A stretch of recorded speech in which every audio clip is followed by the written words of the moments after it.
first day of this refresher course. Sir, I have already introduced sir to you. Sir will be making a presentation on digital humanities and future of English teaching.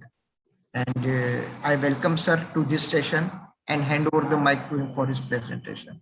Over to you, sir. Okay, thanks a lot.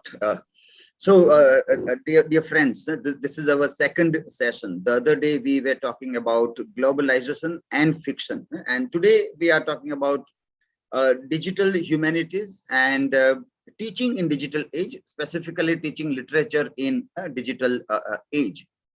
The topic of the main theme of this refresher course also deals with digital culture.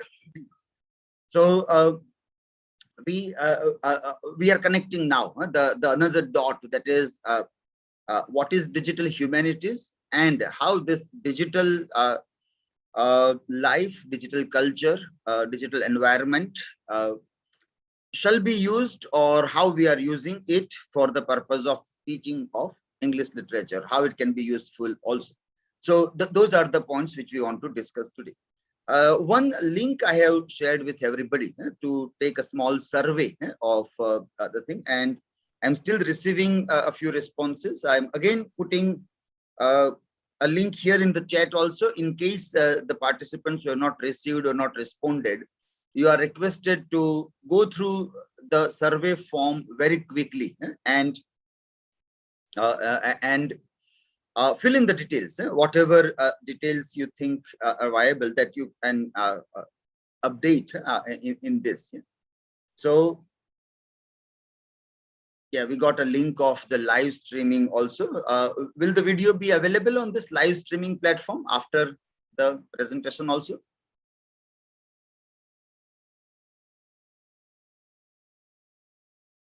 Yes, Dr. Kapil.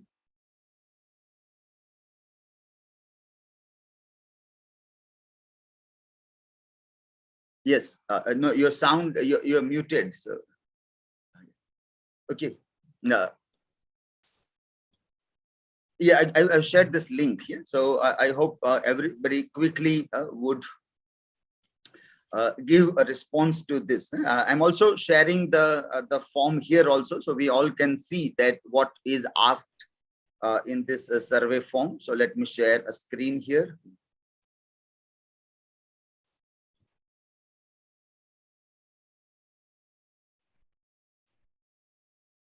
This is our survey form. And in this, we want to ask about the English teacher of the digital age. So your name, your subject, and your age group, gender, personal, and then the state which you belong to, apart from Maharashtra, if you. And this is an important aspect, online personal teaching network, which gives us a sort of a guidelines that as a teacher in the digital age, as a teacher in the 21st century, what are we supposed to do? Are we doing such kind of things or not? We were doing, like most of us might be doing such things in traditional mode, like in print mode. But now it is expected that the same things or a few more things we extend in digital way. So now the digital tools are very handy to us, and so it is expected that as a teacher or a mentor or creator or a sharer or a collector and curator, hosting and helping, or writing and publishing, are we doing that on online mode, or the intermediary here is digital platform? So that is one aspect, and based on that there are a series of questions. That do you create YouTube video lessons and webinars and other things from there? I'm just going through this so that you get time to fill in your details. Those who are joining little bit late, I'm posting the link again in the chat. Those who have just joined, sorry, this is another link. Yeah, I'm posting the link in the chat of the form for the survey. So have a look at the chat and the link, and give your quick response to this. Then we are asking, after this, we are asking questions like, do you have your blog or not? And if you have, then you have to give a link of the blog. You have to give the link of the blog. Then do you have your website? Provide your the URL of your website, and then do you have a YouTube channel or any video sharing channel? If you have, then also provide the link of that. The other questions after that are general questions that during Corona times, we all have used technology in different forms. So some names of the technological platforms and web conferencing tools are given. So you can select whichever you were using by and large during Corona time, or if you are using even right now also. So there is a long list of various web tools which were used by people, and many companies also created all these platforms there for web conferencing and other things. In a way, we also will get an idea that there are so many such tools. Many times, many teachers are just looking for tools that where are the new tools, what I can do, what are the alternatives, options. So maybe this survey form will also help you to get some alternatives to those things. Then there are questions on online test. Which platform do you use for online test? Do you use OBS ever for your online lectures or recording videos or editing videos? Droid Cam, have you ever used that? And finally, we come down to digital portfolio, whether you are asking your students to make digital portfolios or not. So that, and then at the end, we have given one link of digital portfolios being prepared by our students. So that is the thing. You can click on the link and you will go to the website where you will find digital portfolios as sample, in case like if you're not aware about what is digital portfolio or how it is made by students, then you can have a look at it, or you can bookmark this site right now, the site which is visible on your screen. And then later on, you can explore this website to see the digital portfolios of the students. And if you think it is a good idea, you can also share with your students and they also can work on this. So this is an overview of our survey form. And let us see how many responses we have received so far. 10 responses we have received so far. We are around 25 to 28 participants in this refresher course organized by Nagpur University, Rashtra Sant Tukdoji Maharaj University, Nagpur University. So let us wait for a few minutes for the other participants also to give their responses. 10 we have received so far, 10 responses. And let us wait for a few minutes for the other people to give their responses. So, okay, by that time you give the responses, a few questions, if anybody can unmute and also answer here. Is it made mandatory that everybody should keep their cameras off when you attend the classes? Is it mandatory that people should keep cameras off, or it is optional whether you want to keep it on or off? It is optional. Optional, sir. Options. Yeah. So the easy option that most of the teachers select is to keep cameras off. Yeah. Maybe that is again one important point we can keep in mind, because now I am seeing Mr. Swapnil, Mr. Rupesh, and Mr. Santosh there. Mr. Digambar is there. Dr. Nidhi I am seeing there now. Now some of the, yeah, it is good to see. Yeah, and okay, fine. So few of you, at least 4 or 5 of you have put the camera on. The others, what is the problem in keeping camera on? If anybody can tell. Yeah, thank you, Dr. Vaibhav also. Yeah, putting the camera on. Rupa, sorry, also, yeah, Siddharth, yeah, fine. Yeah, we are getting more cameras on. Yeah, Dr. Atul also, I think. Yeah, it will be good if you keep the cameras on. So that is the first lesson. The first lesson into being an digital teacher or an online teacher is this, that we know, well, like we all are teachers, and in traditional mode we have taught for so many years. We know that facial expressions, eye contact, reading gestures is very, very important as a communication bridge between the speaker and the listener. So suddenly our students are not present before our eyes. It is very difficult to teach them, very difficult to teach them.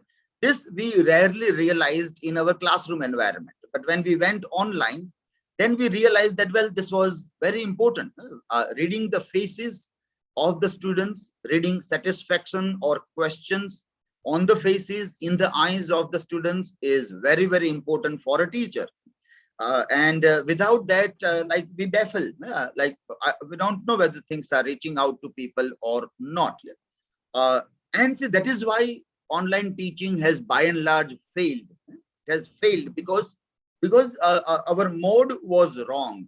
We were not doing actually online teaching, but it was emergency remote teaching, whether neither the teachers were trained nor the students were aware what they are supposed to do. So students were keeping their camera off, and the normal excuse people used to give was something like the data and other kinds of things, but it doesn't consume as such more data as such. It doesn't make a huge difference there. So, but the reason perhaps is that we are doing some other work. We are not involved in the listening, and that is why we put camera off. Now, this you can take it as my allegation on the participants also. Now, if you think that I am wrong and I am putting a wrong allegation on you, then you put your camera on. Then you will put your camera on. Or otherwise, we'll have to accept that out of 28, only I can see 3, 4, 5, 6, 7, 8, 9. 9 of you are there who are listening. Others are involved in other activities. Yeah, now we see more cameras. Thank you for putting the camera on. Yeah. Sunita, Pooja, M. Sen Gupta, Umesh Chavan, yeah, Manoj, Dr. Manoj is there, Siddharth, Rajkumar, yeah, more we are seeing there. Yeah, okay, let me see if any other, yeah, okay, but just, let us say half of you have opened your camera on. So Mahendra Sahare has not opened the camera, then B. Saundari has not done, Santosh has done, thank you. And this is some email ID there. Pooja Swami has not done, not put the camera on, and Ashwin Patil also has not put the camera on. So maybe they are busy with some another important work rather than attending a refresher course, the online refresher course. See, sometimes a very good project or a very good idea, it may be, but we fail that idea. We fail that idea by not doing it properly. Online is a magnificent idea. It saves our time a lot, our travel time, our cost, and we can do lots of multitasking. Yesterday, I had this lectures with Mumbai University. There also refresher course is going on contemporary writings. And I was supposed to take 2 sessions there, one in the morning, one in the evening. And in between, I was also able to take my class here in my department also. And lots of other admin work also we are able to, like we are undergoing this youth festival, upcoming youth festival. So the selection and the documents and other things we are working on. So lots of multitasking, so many things at a time. Now, if I have to go to Mumbai and then to Nagpur, then almost a week might have been wasted, entire week. And in that week, quite a good amount of work might have been missed out at my place also. I being head of the department, and also involved in various administrative committees of university. There is always some work to be done. There is always some other admin work is to be done. And online is helping us. But the necessary condition is this, that we should be following this thing. Like we have to attend with camera on. All the meetings, also meetings, lectures, anything. During Corona times, I have seen that many times even speakers keep their cameras off. Even speakers, teachers also keep their camera off. and only audio. Now we can imagine that how can students understand anything just by voice? It is very dull, very boring lecture. So if you just your voice and your face is not visible, we know that most of you might be dealing with communication skills and body language, gestures, the expressions on the face. They are very, very important to understand what the meaning is conveyed. Now, see, these are the reasons why online teaching has failed. We blame technology and other things, but actually the problem is with pedagogy. We are not aware about the pedagogy. Third important point we see here is this, that how to put camera on, specifically when we are on the mobile device. So when we are on the mobile device, how to keep a camera. Now, if I put in a standing mode, then I can't see the screen full. See the space that is there in the screen. If I have made a PPT or anything I'm doing, it will be only in 30% of the screen. It will only cover the 30% of the screen. So if I want to use 100% of the screen, I have to keep it rotated. Then the full screen, teachers, PPT. And I have seen this habit with so many students that they keep the mobile in a standing mode. They can't read PPTs properly. They can't take notes properly. And if this is done, then full screen, larger fonts, and we can do the maximum thing. And even as a, for example, as a speaker also, as an attendee also, I have to keep mobile rotated. Otherwise, what happens? Let me share this screen to just have a small idea about this.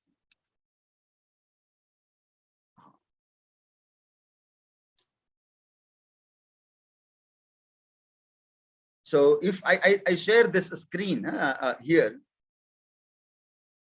and if you see entire screen, am I sharing? Let me see if I can share the.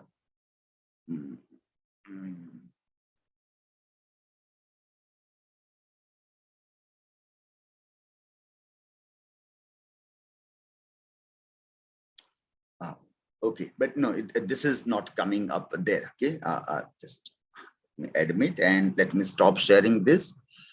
And what can we do? I don't know whether this will work properly. Okay, I have put on another camera also. If you are able to see me from another camera, yeah.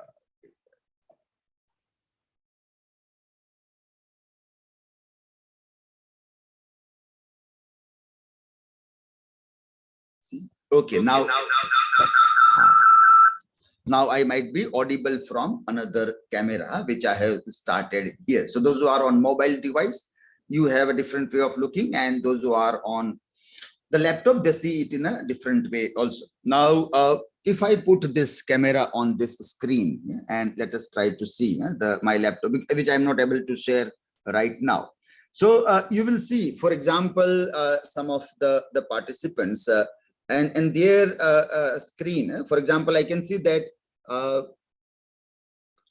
M. Sen Gupta is putting a mobile on a standing mode, or Dr. Pooja is putting a camera on a standing mode. Yes. So I hope it is so. Am I right? If I say yes, this? Yes, Right.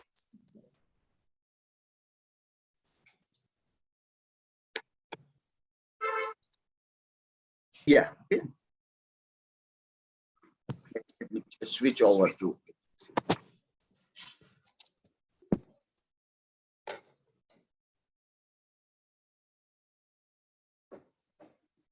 Okay.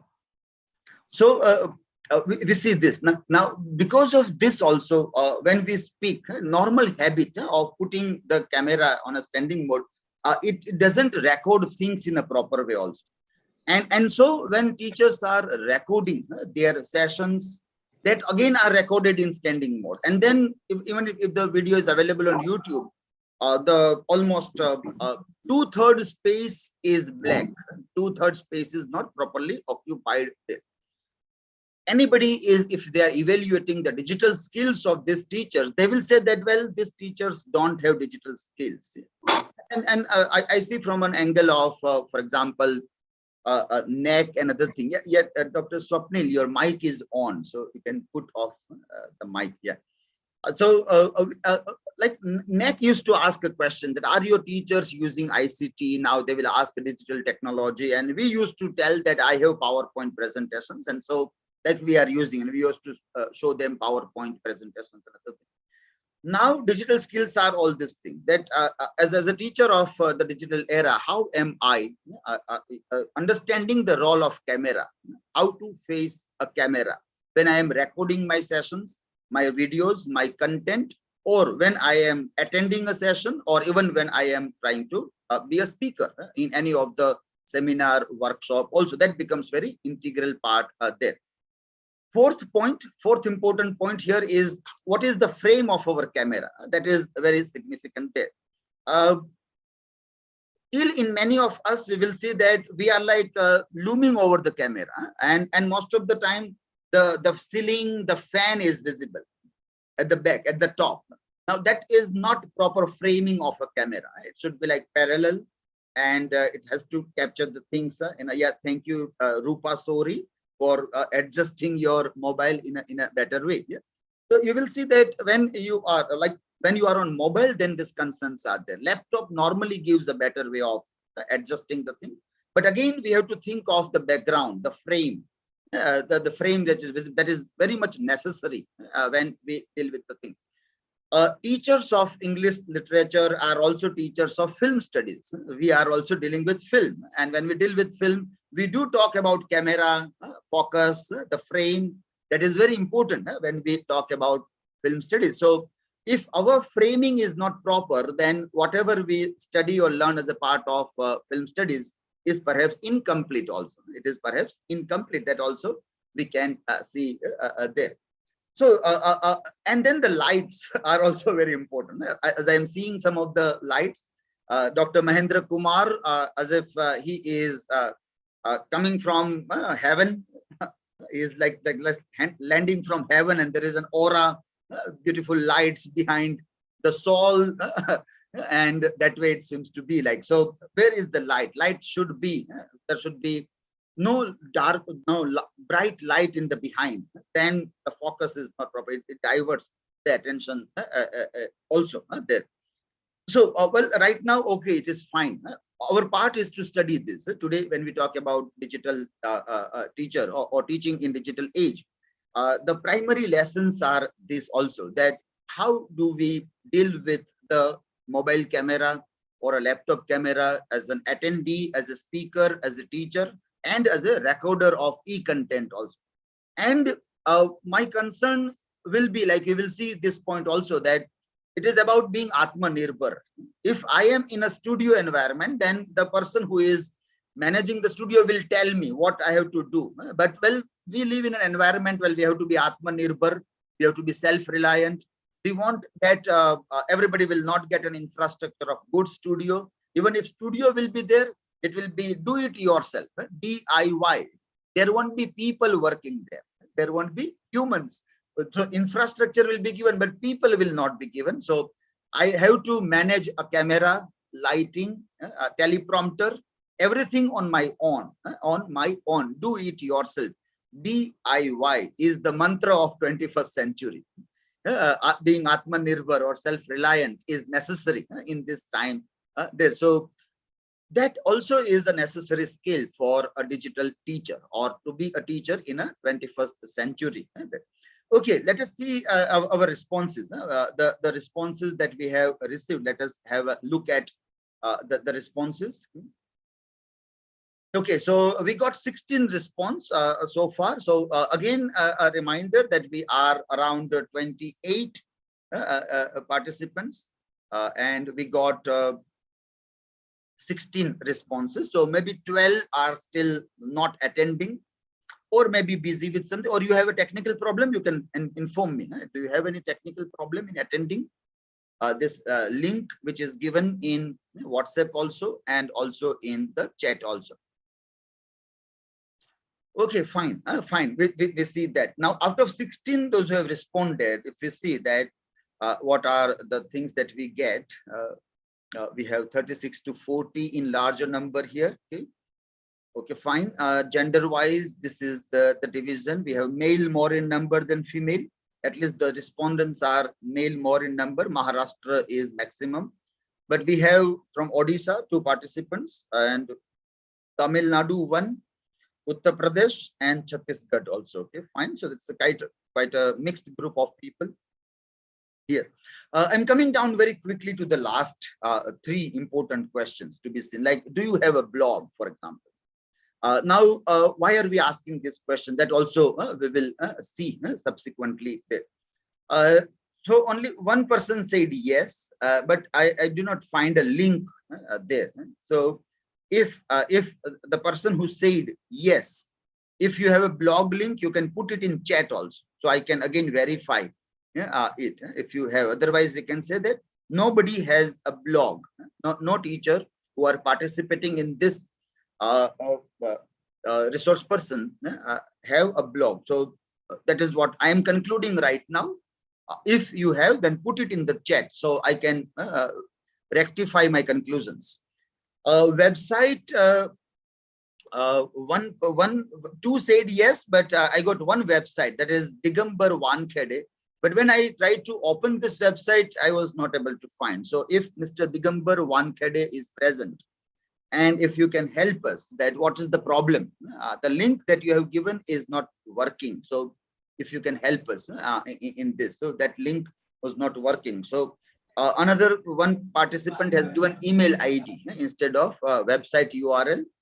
So that is, it means nobody has a website also. The YouTube channel, 3 of you said yes. And I got only one link. And even one link, when I click to open this one link, I was not able to reach to a site. I was not able to reach to. So it is not found showing here. The link that is given. This also is given by who? Who has given this link of e-tail? This seems to be a platform on WordPress. It seems to be a WordPress platform, but is asking for the login. But here in the link that is given, the URL is not found. That error is coming there. So, shall we conclude that nobody has a YouTube channel also? No links are there. So is it so, or do you want to say anything in between? You can. Sir, I have a YouTube channel. Yes. But actually, I only mentioned 1 or 2 videos. I have uploaded it. And meantime, most of my lectures were online through Zoom or WebEx platform. So I thought it would be better to teach them only through Zoom or WebEx. Okay, fine, fine. So you some videos also.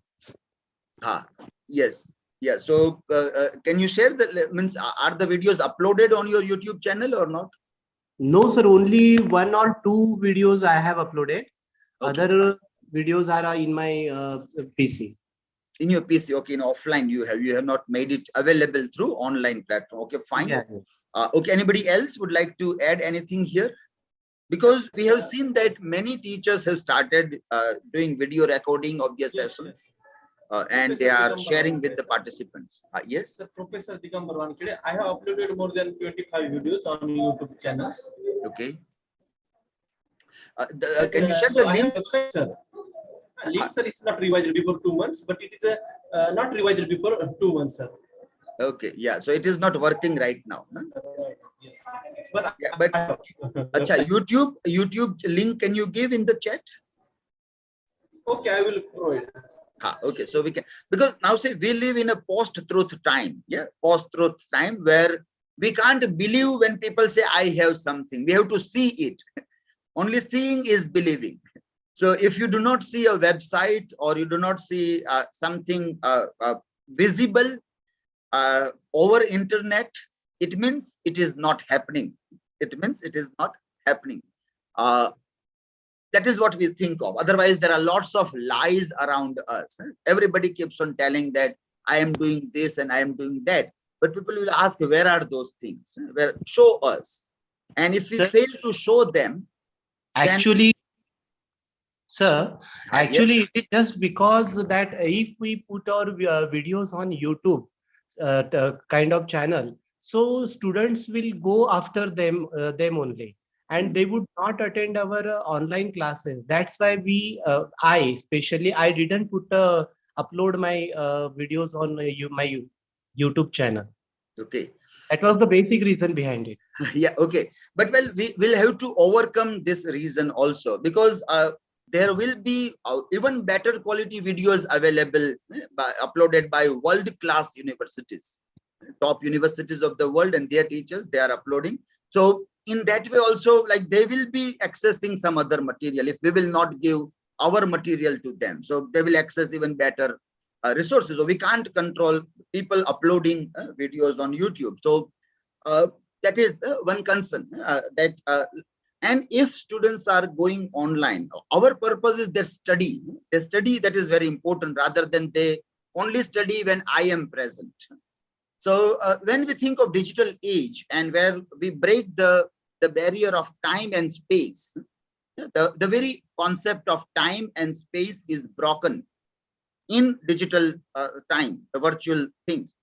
And so if I expect that when I teach in the class, then you should attend, and then not in another way, something still, we need to change our pedagogy. Or like you can say that, watch my video and come in the class, we will do discussion on it. I will not teach that. This is a video you watch, and then we will discuss. So your problem can be sorted out, that they are watching your video and not attending the classes. And then you will realize that they are not watching videos also. Then you will realize that they are not even watching videos also. So then this argument that we give, that they watch video rather than this, will fall flat also, maybe, probably. In my case, I have seen that. And so we have to do a lot many things to make students watch even videos also. It is not easy to make them watch videos. We know that this filmmakers spend crores of rupees, and then they make film, and yet it is very difficult to pull crowd to the theaters. How difficult it is. So our videos are not glossy, so glamorous, and so to attract the people to that will be a very challenging task. Yes, yeah, Mr. Siddharth. Do you want to say anything? No, sir, thank you. No. Yeah, okay, fine. Your mic was on, so I thought you want to. Okay, fine. So yeah, links, we got some of the links. Fine. Dr. Wankhede has given a studio YouTube link that perhaps may not work also. Let me see. Yeah, Dr. Mahendra Sahare has given one link, but there are no videos there. Are these videos? You have made a playlist, I think. Yes, Mr. Mahendra Sahare. Have you made a playlist of the other videos? Yes, sir. Mahendra Sahare, yeah? Yeah. Okay, are there any of your videos? I tried, sir, with OBS Studio and tried to edit with that ice cream video editor, but because of incompatibility of my device, I could not do it successfully.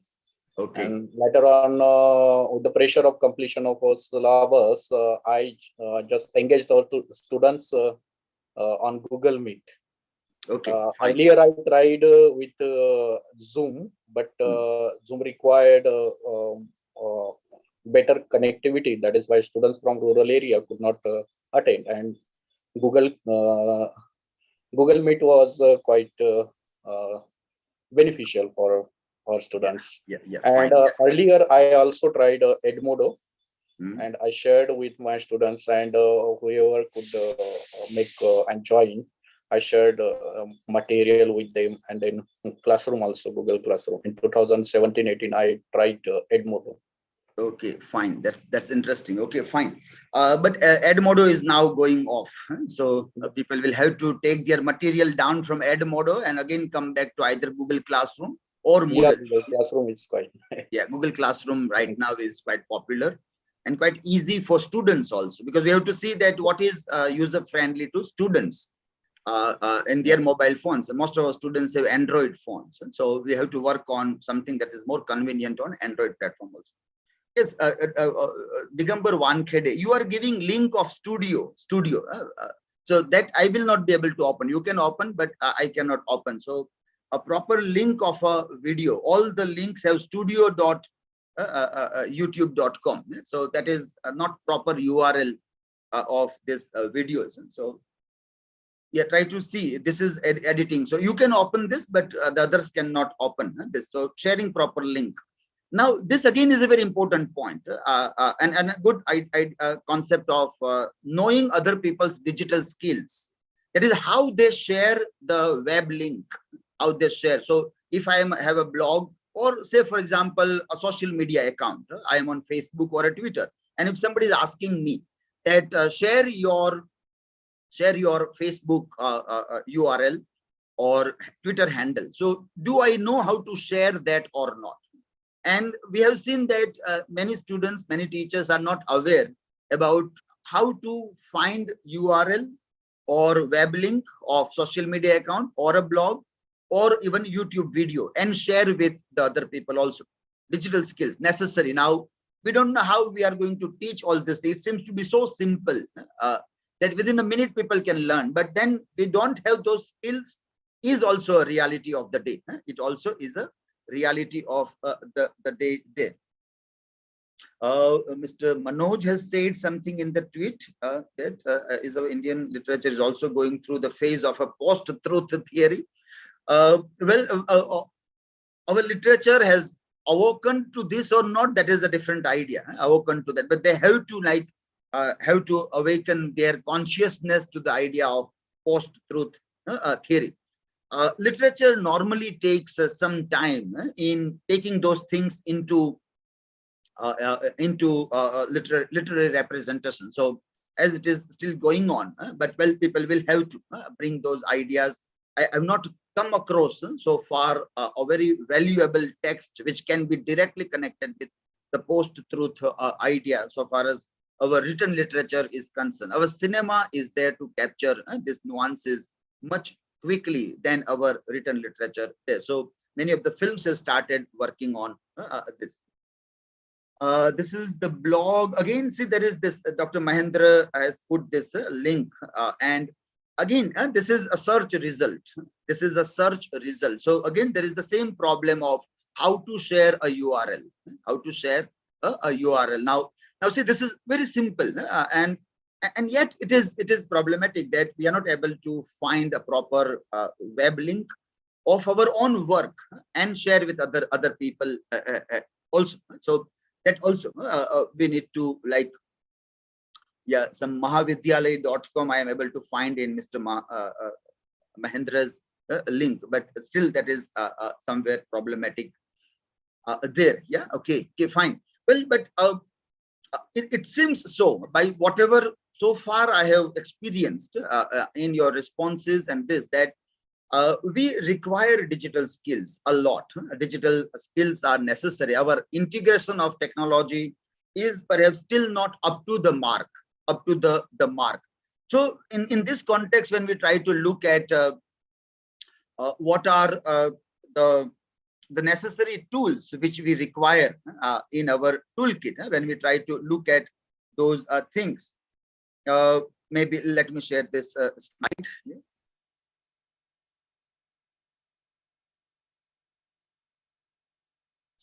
We'll come to digital humanities also briefly to see the definition and other things there. But our concern more now, as we see the responses, is about making teachers more concerned about these things there. Okay, so we want to, for example, see this survey. We'll see the digital humanities again. We'll come back to see this. But our survey analysis, it also tells that what do we learn from this survey outcome is that what is it to be a teacher in digital era? Necessary tools in teacher toolkit, or are teachers ready for 21st century academic scene?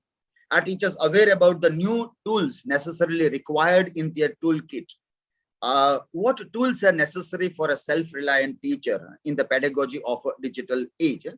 So we require to look at how we are using this simple things. People may ask that, do you have a video sharing platform Show us. Do you have a learning content management system? Show us. How will you be able to show it to the people on a public platform? That will become very important there. So when we look at this digital pedagogy, this now, and what things are necessary in this digital pedagogy. Before I go deep into this, let us just clarify digital humanities and how it is connected with this idea. So when we see what is digital humanities, it is an area of scholarly activity at the intersection of computing or digital technologies and the disciplines of the humanities. So English literature as well as teaching of English literature is a part of discipline of humanities there. And in this teaching, how we bring in computing and digital technologies. We are still not talking about coding or artificial intelligence. We are still not talking about those things, but we are just trying to see that whatever tools are available, are we able to use them effectively or not? Are we able to use those tools effectively or not? That is still our concern in this. So it is how we can do this collaborative, transdisciplinary, computational, engaged research, teaching, and publishing. Today, we won't be able to talk about research or publishing aspect, but we'll talk about teaching aspect. In this session, our concentration will be on teaching. So there we will concentrate.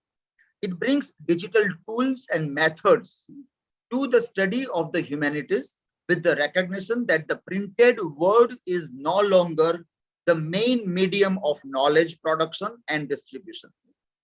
With an idea that printed word, printed material is no longer the main medium for knowledge production and distribution. With this in mind, we try to bring in digital tools and this.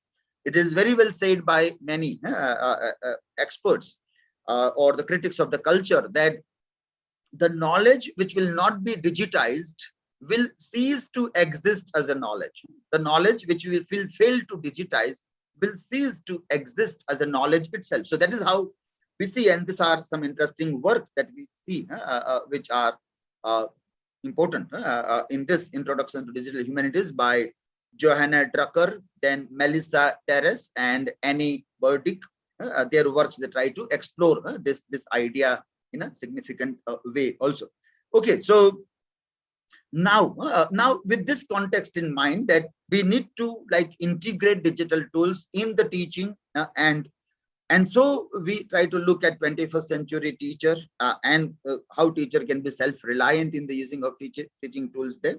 And we come to our own digital pedagogy here. Now in this digital pedagogy, we see that we need to have, first of all, at the bottom, CMS and LMS. CMS is content management system and LMS is learning management system. And for content management system, I should have either blog or website, or even Google Classroom or Moodle can also work. Exactly, Google Classroom or Moodle are learning management systems. They are LMS there. So in my toolkit, first of all, what are my CMS, LMS? Where am I putting my content? Again, in digital mode. It may be in my shelf, but my shelf is not important now here. My bookshelf and my printed thing, my handwritten things are not so important now for me. Now what is important is digitally how I am curating, archiving, distributing, publishing my material as a teacher. Second is digital communication links. So DCL, email groups and other things that we have to see there. Here, instead of WhatsApp, if we use email groups, it is more advantageous to us. So when we start our class with the new admission, new students, if we start with the idea of groups, email groups. So Google group is a very good idea if you are using all Google tool, or if you are using MS Microsoft, then you can have email IDs on that platform also. But email group is always a better idea. It also helps in privacy also, rather than having WhatsApp and other groups. Third is synchronous teaching, live sessions. And now see, we are not talking only for Corona time or now, because now we don't require live sessions. We are now in the classroom. We sit together with the students and we do face-to-face teaching. Now, even in that case also, we can continue what we were doing in online mode. We can put one camera in the classroom and we can record our deliberations. And that also can be uploaded on YouTube for asynchronous learning. About synchronous, we have asynchronous learning. So that also can be done. And we should do also, if not all the lectures, at least some selected good lectures can be recorded and made available online also. So whatever we have learned in Corona times, how to face camera, how to use these tools, how to record the things, let us continue. With otherwise, our skills will be rusted away. If we will not keep on honing the skills, these skills will be rusted away very quickly. So live sessions where we engage, or face-to-face live sessions, and then what we do for recording of the sessions, asynchronous learning. So now, as many of you said that you are using Meet and other things, Zoom and other things, but you are not like recording, or if you are recording, you are putting it in your PC only, but not uploading on YouTube or other things also. I would recommend that keep on open for everybody, keep it for a narrow circuit. But whenever somebody is asking you, it will not be possible for you remotely to show your laptop to other people that this is my recording or these are my work. It will be impossible. And so people on the other side will not believe whether you are really doing the kind of a work which you are telling here or not. So you have to keep it somewhere on the virtual platforms, digital platforms, whatever you are doing there. And then online assessment. Most of you are doing online assessment, but we think of digital portfolio as a real outcome of the online assessment things there. Now, in this case, when we see this aspects and other things, we also require a pedagogy for this. These are the tools, like YouTube is a tool, and Meet or other things are tools only. But if we are not good in pedagogy, like if you don't know what is hybrid learning, or if you're not aware about what is blended learning, or what is flipped learning. So if we are not aware about these terminologies or how these things are systematically done, then also our teaching in 21st century or in digital era will fall flat. So I may be using variety of tools, and I may be good with lots of tools, but if my pedagogy is not streamlined, if the pedagogy is not operated properly, then also I may fail to get a very good end result. As we were seeing earlier, that if we don't know how to put a camera, we can learn within a minute. It does just take 1 minute to see how camera is to be put. It doesn't require more time. It's just that only, just a 1 minute requires that only. But pedagogy will take time, because this is instructional design, where what is to be done, how, that plays a very vital role here. So as we got a few responses from you that whether people will watch my video or not watch my video, if they will watch only the video, then what? If I will make and they will not watch, then what? So we'll have to plan lesson. We have to plan lessons, and we have to tell them in terms of blended learning mode or hybrid learning mode. Hybrid learning mode, normally, if you see the difference, that hybrid learning is some of the students are present before you and some of the students are attending remotely. So this is a very difficult class. Hybrid class is a very difficult class, very challenging task. You have to put a couple of cameras. You have to manage sound system also in a much different way for hybrid. We'll see one of the samples of these things also to make the point more clear here. Flipped learning, which is again very important. So if you see Bloom's taxonomy, then flipped learning is inverting the pyramid. It is inverting the pyramid. And what becomes important is that the homework is done in the class and classwork is given as a homework. So as we have this response that people will not attend my class properly because they will watch my video only and they will learn from that. So let us ask everybody to watch videos, and when they come in the class, we tell them that, well, in the class, we will have something else, some discussions we will have that, then we can overcome that. So see, now these issues which are real issues. When you share your problems, they are real problems. But pedagogy can help us in overcoming those problems, and we can master the use of technology. With any of those excuses, we should not go back. That because there is a problem, let me go back to the traditional classroom. Let us keep on moving forward. Let us be progressively in solving our problems also. So when we look at this idea of technology and pedagogy, we have to see that technology can be mastered very easily. It can be mastered very easily. What will be problematic is pedagogy. Pedagogy will be problematic. So that is where we have to also concentrate a lot. A few tools can give us a wonderful class where digital pedagogies can be utilized. But if we are not aware about lesson planning, then there will be much deeper problems also. Here you see the learning glass image, which we'll see as a part of a video also. To make our class, for example, what we call it as hybrid class, where some of them are online and others are offline. So this is, as I told, that bit difficult, but a few tools like Droid Cam, Google Meet, OBS Studio, camera, webcam, and a wireless Bluetooth device for sound recording or sound kind of a thing. This few tools can help us in managing our class. Now, say these are all digital tools. Our classroom is all about humanities, and here we see that digital humanities is merging together in the classroom there. So it can be utilized even in traditional mode also, not necessarily for Corona time or the emergency times, but even in a more regular time, this can be utilized there.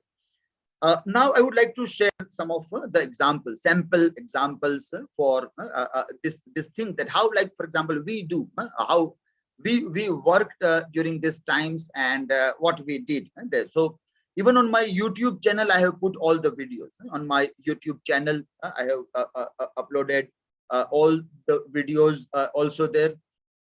And for example, let me share a link of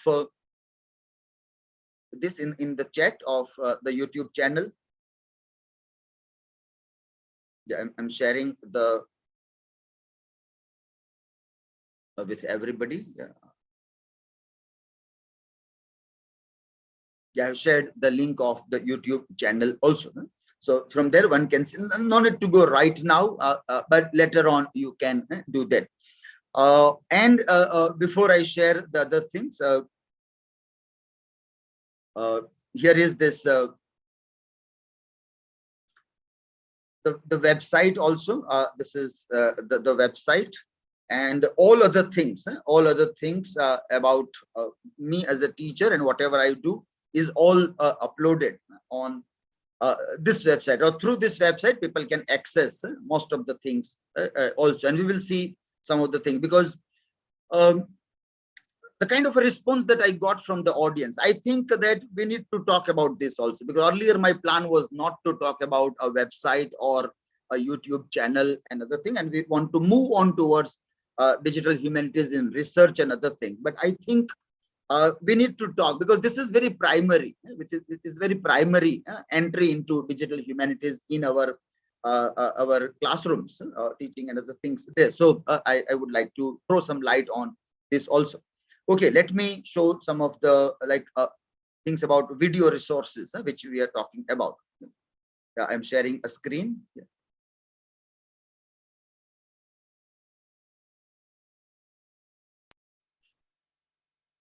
Okay, so we have this the thing we are talking about, a different way of making or utilizing the spaces there. So first of all, we find that the experiment which I am going to about flipped learning. So why I want to flip a class, why I want a video resource, or why I want a blog or other thing, because I am looking for questions.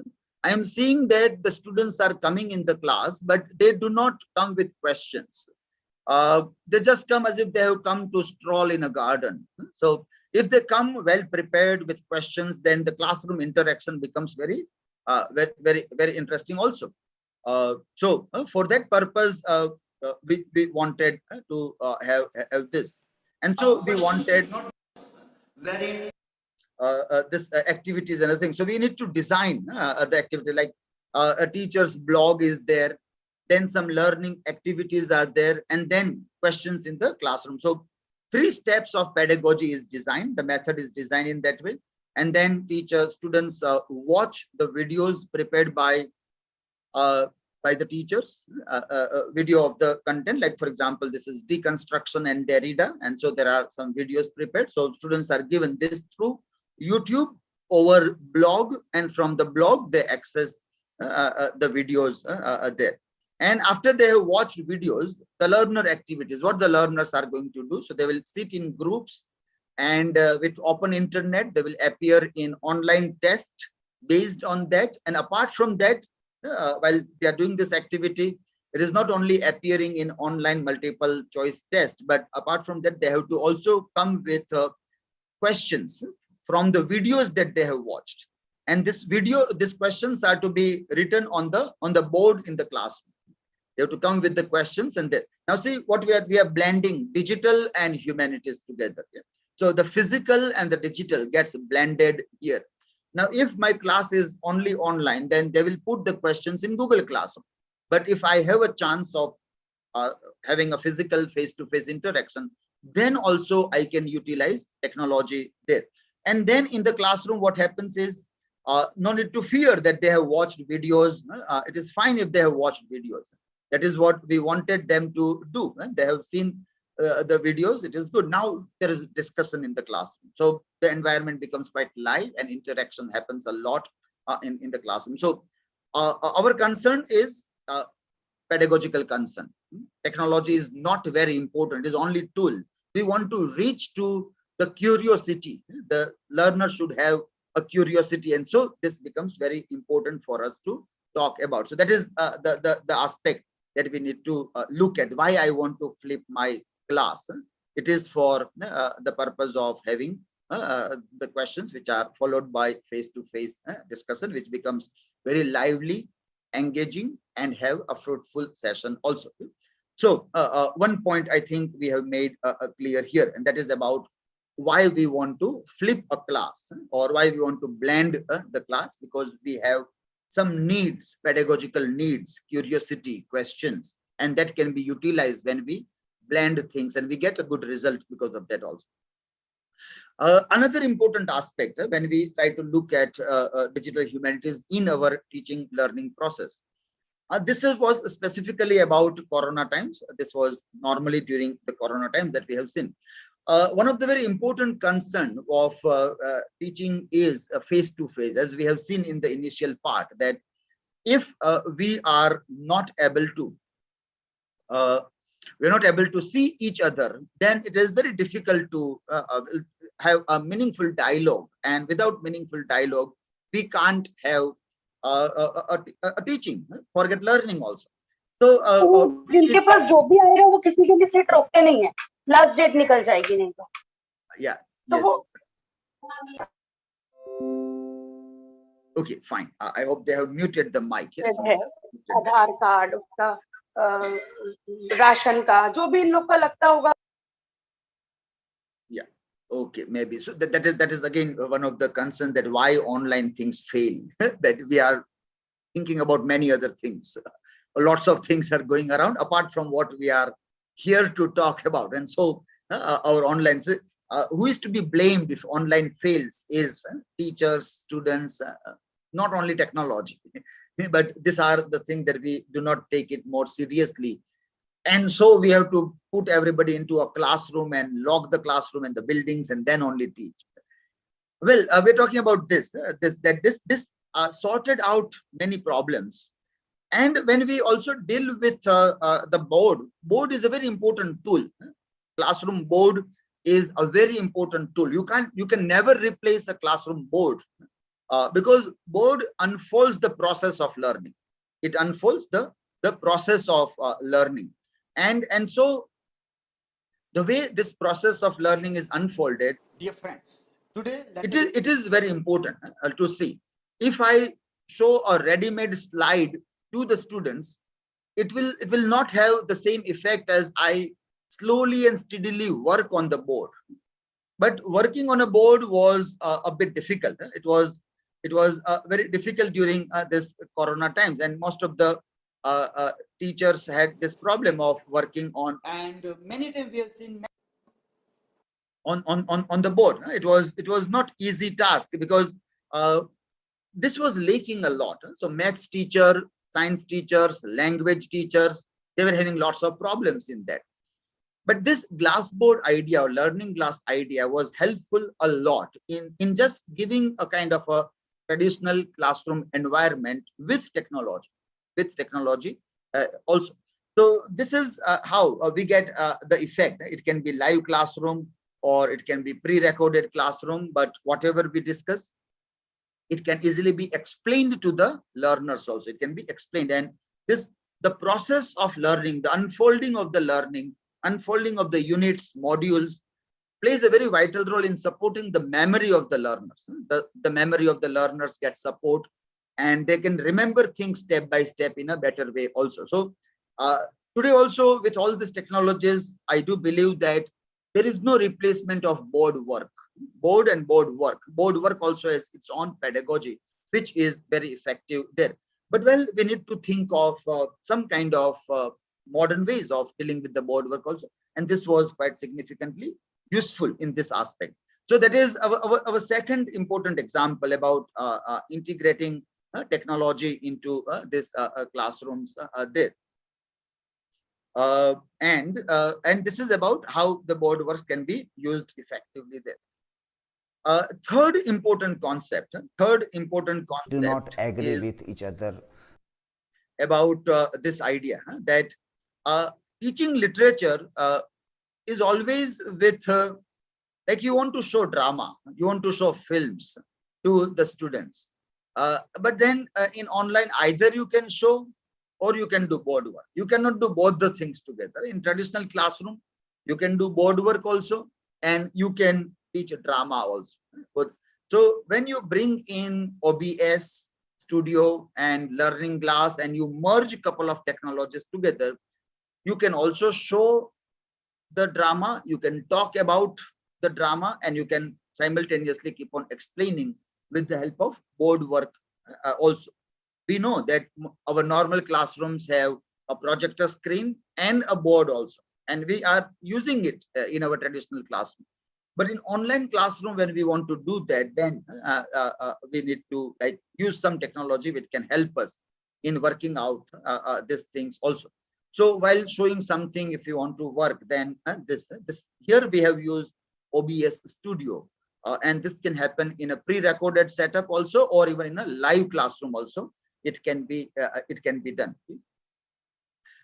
Teaching poem we have seen earlier, and if you want to use some graphics in the making of a poem, then also this in the rap and weft of so it can help us in looking at this, that how we deal with the moving pictures and the graphics and other things also. So simultaneously we can have like some moving pictures, and this is also teaching of poem with the help of visuals which are static pictures and moving pictures also, again in both the setups, whether it is for the online class or a hybrid class or just a recorded video, everywhere it can work here in this setup also.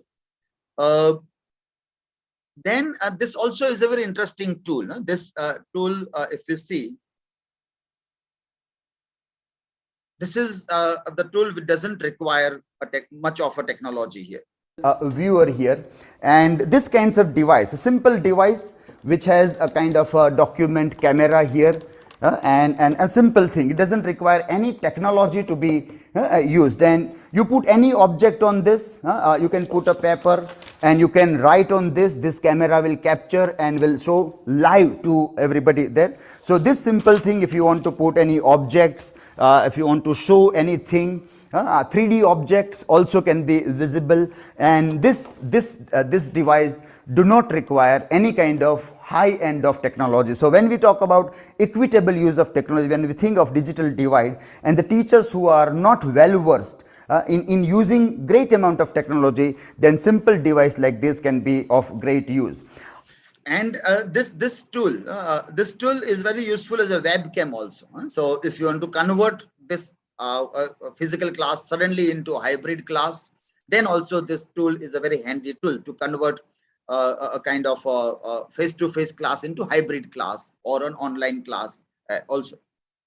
In case if we think that, well, this also is little bit costly and where people can afford this or not, if that are our concerns, then I would recommend one more different thing here. And this is like this is just a simple glass. This is just a simple glass here, and this glass you put it here. There is a piece of paper or the knot that I want to show here, and just by putting this, and if I put my just a camera here, and I can display the things. Putting a camera on this when I'm taking my live class, or when I'm taking a live class, or I'm just recording a video here, and then below this I can write. I can write here things. So this is also the very easy technique. This is very easy technique that it is very simple kind of online teaching ideas, or pre-recording videos for that also, and it doesn't require any kind of technology, only this and a mobile phone, and you have glass board, you have digital viewer, everything into this thing also. So maybe I request to put off lights here. So this is the setup where a couple of things can be utilized in different ways, and one can work to make the good recordings of videos, or a classroom can become very live also with the help of this intersection of technology in our classrooms there. This is about mixed mode, or we call it a hybrid classroom. Define what is art. Somebody else is for. So in this classroom, like there are few students who are present in the class, there are students who are online also, and you want to put them together, like you want to have this hybrid session. So we in this setup we put at least 3 cameras, 2 to 3 cameras, and then online students are also there who has their own cameras also. So while we teach in the classroom face to face, the online students are also experiencing as if they are also in the classroom, as if they are also in the classroom. And when you want to use board or a projector screen, everything becomes easy for the teacher to use the things there. So whether the green board, white board, projector screen, in a real classroom setup, and the students from both the groups. For example, these are online students. When they want to speak or ask something, they will come online, and from there they can speak. So they are very much in the classroom. Online people are not online, but they are much there because they keep their cameras on, and the physical students can also interact with them. So whatever screen sharing or the thing that we need to do, everything becomes easy when this hybrid classroom setup is being done there. So this is the setup of hybrid class, a bit difficult. This is not easy, like one cannot set up a hybrid class if they are not good in understanding technology or not understanding digital tools in an effective way, or the language of digital humanities, if it is not understood, then it may take time in understanding or setting up the things also. But as I told you that we work in an environment where we have to be Atmanirbhar. We will not find, will not get technical assistance as such, which they can satisfy all our needs there. So this becomes a significant part, that how we have to do things in this mode there.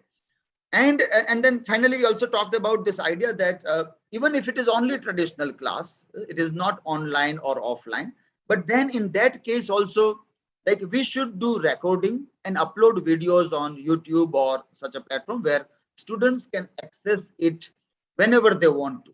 If they want to do revision of our lessons, then they can get some classes. So at least a few classes, if not 100% classes, at least a few classes can be uploaded online also. So our regular classroom interactions that we do, that can be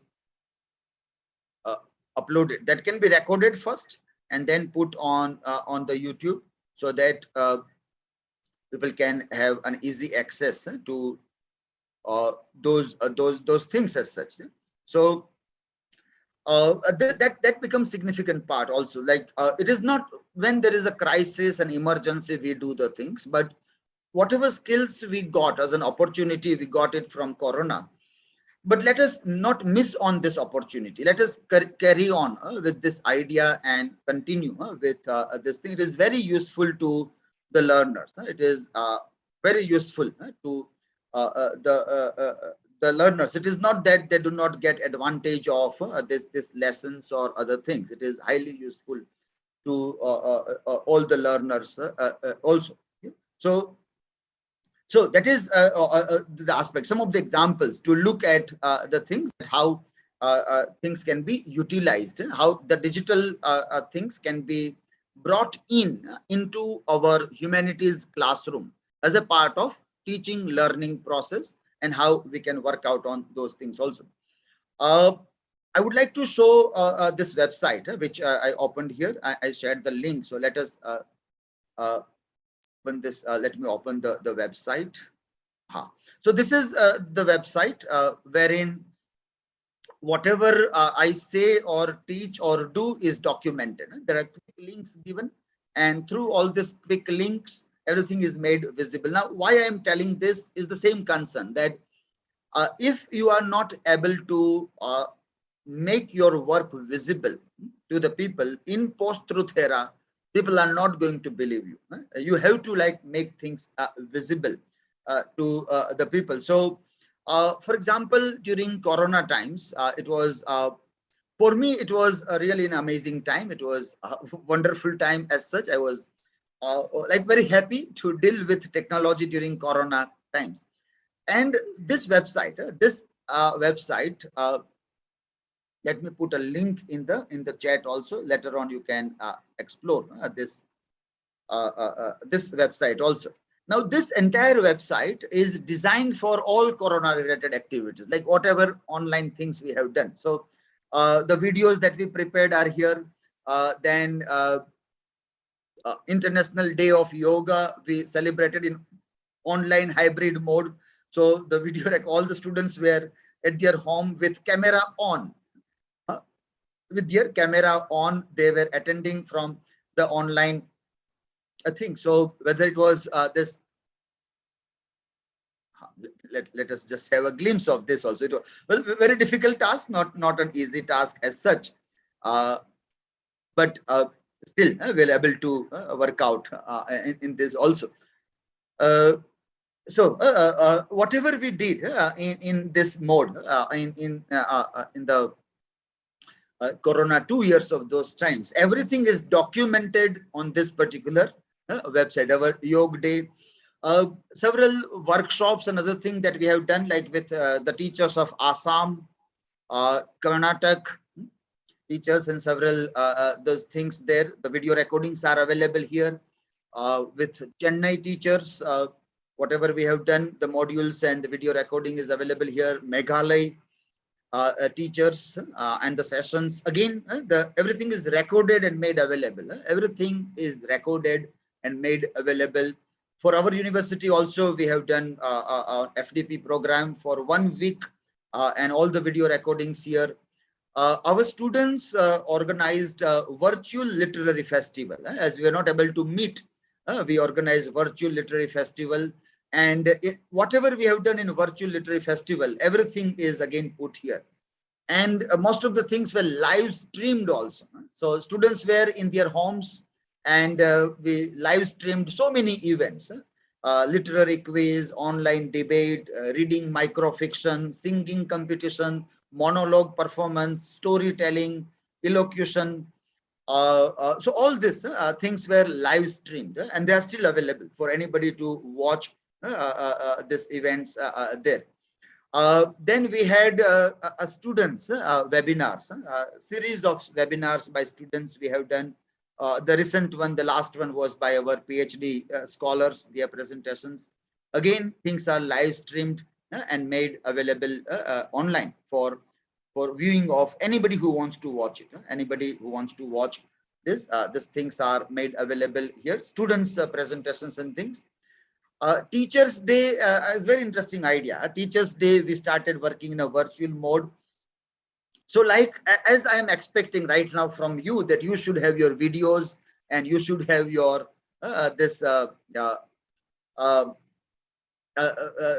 lessons in video mode and your video channel. So we asked our students, those who want to become a teacher, you should have your YouTube channel and you have to prepare your video. So most of the students, those who became part, and this time we have around 34 students who became teachers on this day.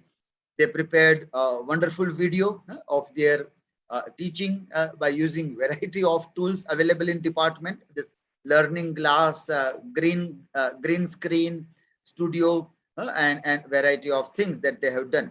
And that all animations also, many of them used variety of animations to work on their video lessons. Some used whiteboard, some used the green board also. So in different ways, it was very amazing to see that how creative students can be if you give them a chance to work on the things there.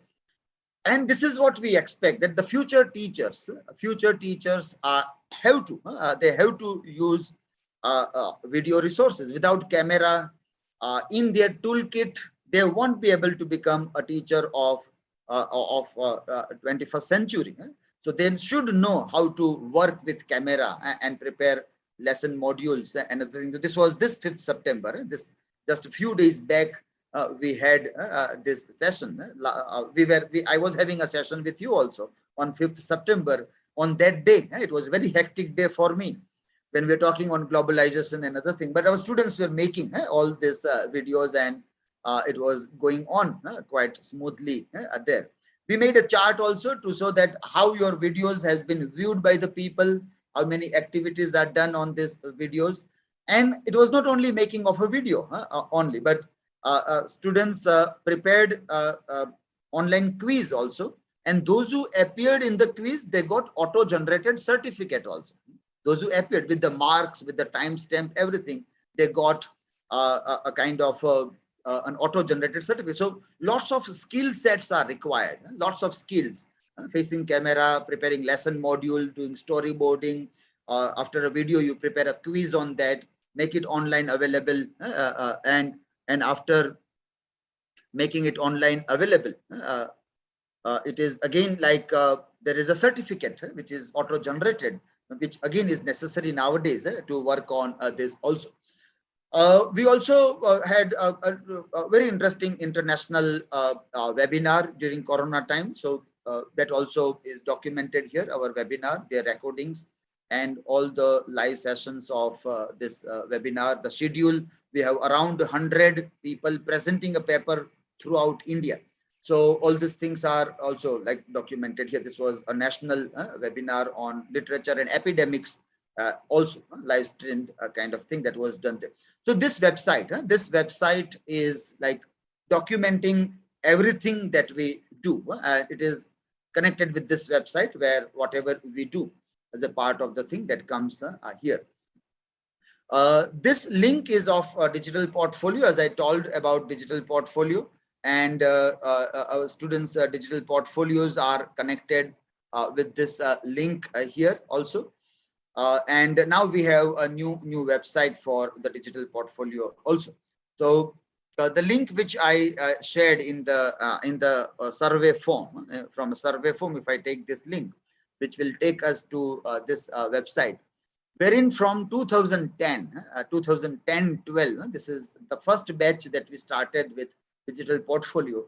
Here things are also documented here. So 10 years back, we started working on digital portfolio or integrating digital into our humanities classroom. So that one can see here, and from there to the latest one, the last pass out batch, and their digital portfolios are also made available here in this website. So everybody's student, you just have to click on the name of the student, and you will find their digital portfolios here.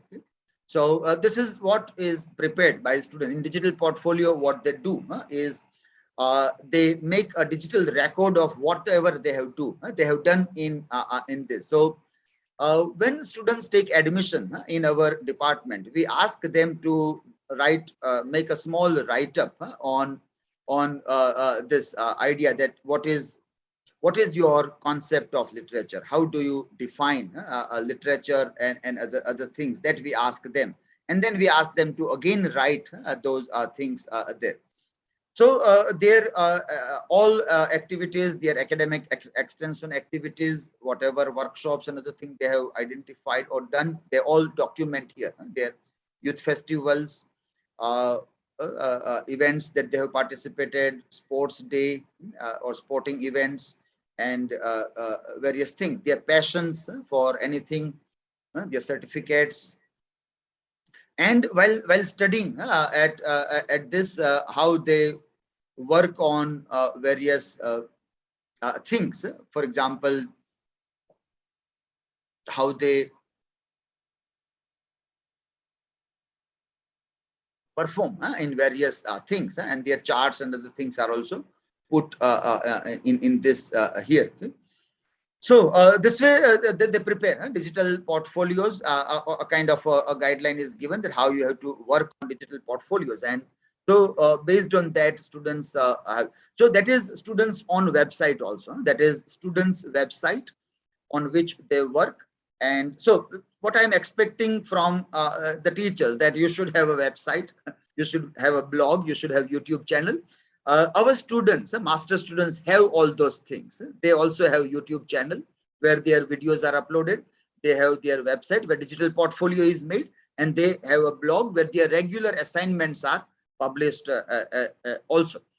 So that is the aspect. Well, I wanted to talk more about research and generative literature and other things also, but maybe this also is a necessary thing, that how we bring in digital in our humanities classroom, and everything should be systematically documented, so that whenever there is a NEC peer team or anybody else coming to evaluate teachers or institute, we can give them a link and they can check it out, whatever activities are being done. Everything is with timestamp, so you can't make everything overnight. Everything comes with timestamp, so you can't make a show overnight as normally people do, making a show overnight. You can't do this with this, because this is regularly updated. All these things are regularly updated. They have their own timestamps also with that.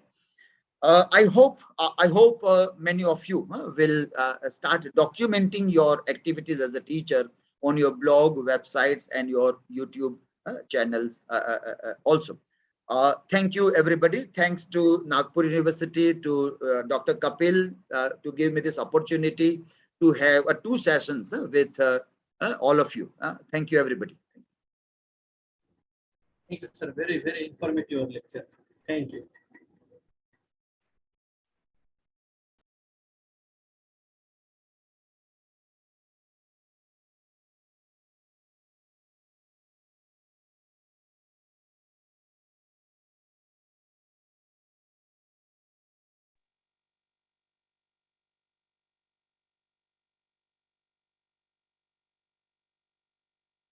Good morning, sir. I'm having one question. May I ask?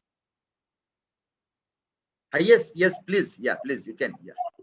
Thank you. Sir, actually, right now we are using Google Classroom or Zoom. It consumes a lot of data, sir. So, can we use another particular application?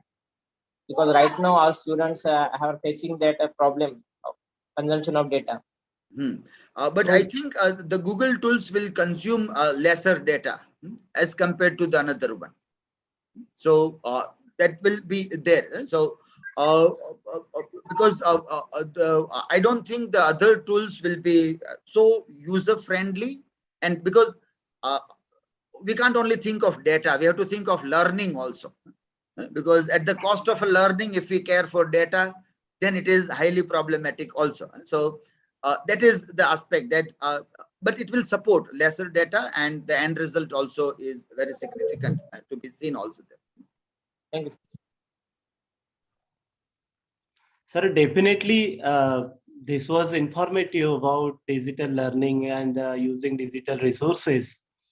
But sir, don't you think that the increasing data prices of internet facilities, which are only monopolies by some 2 or 3 companies in our India, it will disencourage the people or the students who use this online mode of learning and teaching? Yes, yeah, that is fine. Yeah, the cost and other things, they are increasing. And that will obviously, like people, if they will not have a proper income, then they will shy away from this kinds of things also. But so far as I understand the mechanics of the corporate world and the government policies, they know it very well how much people will be able to spend, because like if I switch over to a literature classroom, and if I try to make a critique of a digital culture, then I do understand that if governments are allowing people to use technology, it means for them it is a good tool to control the people. It is a very good tool to control the people. It is not like, will not really empower people in such a way that they can go against the government. If once that will start happening, government will start restricting it. So far, government is seeing the advantage in easy control over youth. They will not increase the rate beyond the capacity of the young people. That is not going to happen until then, unless they are threatened. Then they will do that. Sir, what we feel as a teacher, uh, freedom of speech and all that, all those aspects which a teacher has to be. So, in the world of digital era, there would be some restrictions on teaching learning aspect too. That we have to give some examples, live examples we often brought out from the real world. So how it can be treated as a as what we don't know in future, that which things would be or which words would be restricted? Yeah, that's a very interesting question. And during this time, when I was going live for many of the things, or still when I go live or recording the class or online classes, that was one of the most threatening aspect of teaching literature. Because when we deal with, we have to be very cautious. Yeah, when we deal with literature, we have to make critical comments on ongoing happenings, contemporary events, and like on the other side, when people are sitting in their homes, they may keep microphone on, and their parents also might be listening. So perhaps students may understand it that it is a part of their study, but the parents may say that this is going against their political standing, or they might have a very clear-cut political leaning towards one or the another party. So, well, that I also experienced. That was very threatening to the thing, and you have to like restrict. You have to change your language. You have to generalize the term. In the classroom, you can be very particular about speaking or calling spade a spade. But when it comes to online platforms, one has to be very selective in the language and the examples there. That is there, and that threat I have experienced. My concern, or what can be a solution, is that like we need to, like, if a journalist is putting something in a newspaper, they have a license. They have a license to question the thing. Teachers should be out of the service rules. So that they also should be given the freedom and a license to make a comment. Otherwise, it is going to be more troublesome for the teachers to teach the critical theories, cultural studies, globalization, eco-critical concerns, where corporate world and the political policies are conflicting with each other. It is not an easy task to deal with those things there. And especially, sir, we are from humanities section, and humanities carry a large amount of or large scale of theories and all of those aspects, which are very means they are common in using this also. Yeah, that is what say I wanted to, like, in my letter cut, this part was there about talking that when we look at the idea of literature as such, and we see the different examples and we try to see the major concern for us is to come out from these biases, prejudices, which may be going into our artificial intelligence also. Or I also wanted to talk about this social dilemma, a worth watching documentary on what connects us also controls us. This idea, or this film, Don't Look Up, which is again a worth watching one, which I think we referred earlier also. This idea, how to hack a human, how these things are happening and how one can be free from that. When we say Sa Vidya ya Vimuktiye Tamsoma Jyotir Gamaya, when we say this in terms or reinventing human beings, when we want to do that, then well, we need to see, like, theology has made us puppets, machines, modern times, industrialization made us machines, and now we are becoming robots. Somebody is telling that, well, do thali bajao, diya jalao, and people are doing. So somebody is playing with us. And how will we make people realize that we are turning into robots also? So that was also the concern, that how the digital humanities has to make a critic of the things which is going on. But when you make this example, again, you have to see that, well, how people will take these examples, how they will see these things. But we are turning into programmed robots, and the programming is happening through a powerful language, a political language is operating to program an individual. So even when people say that, are electronic voting machines hacked, are they hackable? I do work as a presiding officer or zonal officer. I have seen machines very nearly. I have studied this. These are electronic machines. They are not digital, so you can't hack them as such. They are not hackable. Only digital things are hackable. But I say that my concern is not the machines being hacked. The humans are hacked. What are you going to do about the hacking of humans? And only our critical theories, humanities only can make a critic of this, make an argument against this, or can open the minds of the people. And if that is restricted, then it is terrible. So we need to ask that the digital space, the classroom interaction, that can never become, those clips can never become a clip to be used against the teacher. Those rules we require the rules of the things, and like we will have to demand new rules for teachers into a digital era. We are not still awakened to those ideas. People say that, see, social dilemma says that social media controls us, it is addictive, so leave it. I say, don't leave it, don't leave it, use it, and use it for your purpose, and tell your government to control these companies. You have to tell our government that we are electing you. You are not for companies, you are for us. So you need to make a policies where all this data which they are using, they should not use against us to control us. If those kind of codings are done, then if addiction is wrong, liquor addiction is wrong, then social media addiction is wrong. If they are coding in that way, then coding should stop. I should not tell people leave social media. So we need to, like, reinvent a lot many things in our arguments as such also. So, yes. Mahendra Sare, so I want to ask one thing.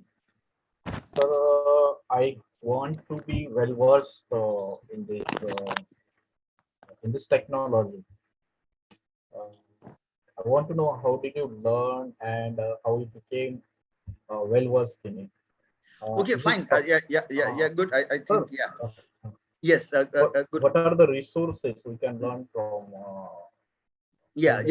Okay, fine. Good question.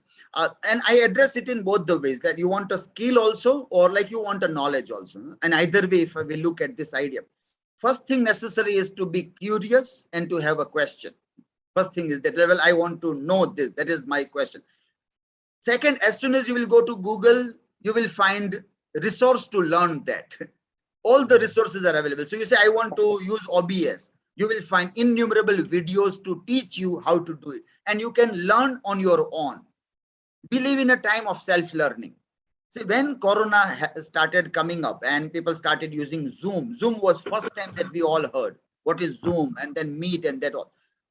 And we well, I was using technology for last 10, 12 years, and I had a UGC research project also on using technology for teaching and e-content development project in 2012 also. And we were talking about technology, but these things were very new. Like, we were not having live sessions. We were not having live sessions anytime. So these platforms were very new. And people would ask us, they will ask us that, well, you tell. So what we have to do, we have to wake up overnight. Throughout the nights, we were watching videos on YouTube. We will doing lots of trial and errors, learning, and the next day in the workshop we were teaching. So we have to do lots of self-learning during this Corona time. And then that is the answer, that we can learn everything and anything from digital platforms today. Everything is available there. There is no need to go to any human being as such. There is no need. We just need to change our habit of learning. We have a habit of learning from humans. Let us change the habit of learning from machines, from websites, from YouTube, and then we can do the thing. The learning glass which I have showed, we have made that here. That is our making. And from where I learned from YouTube.